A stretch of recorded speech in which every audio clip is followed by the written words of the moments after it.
president's female bodyguard falsely reported a gunman over the walkie-talkie and fired several shots into the air. The president was immediately escorted out by his bodyguards. The female bodyguard quickly ordered the bodyguards to block all entrances and exits, then led the president down a security corridor. The next second, she spun around, knocked out a bodyguard, and pointed her gun at the president, demanding that he follow her. Her boyfriend Jack had been waiting in the basement for quite some time. As soon as their car started moving, the bodyguards opened fire to stop them, completely disregarding the fact that the president was still inside the vehicle.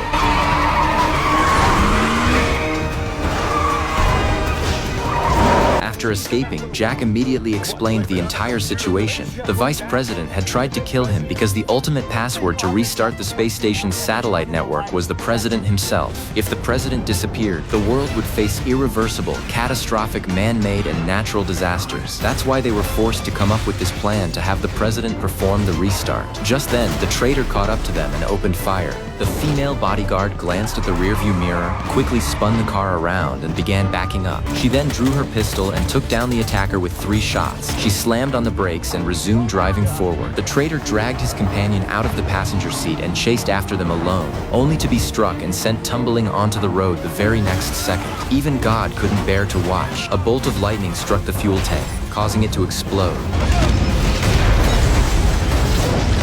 The vice president hadn't received the good news from his men, so he had to go to the exit himself to block the president. When he saw the car appear, his men immediately fired a rocket launcher. To be on the safe side, the vice president still went over with his gun to confirm whether the president was dead, but the next second he was taken hostage by the female bodyguard. It turned out they had gotten out of the car long ago. They had set the vehicle to drive itself to deceive the vice president. The helicopter and police finally arrived, arrested the vice president, and as they rushed toward the space center, the virus-infected weather satellite network had already been fully activated.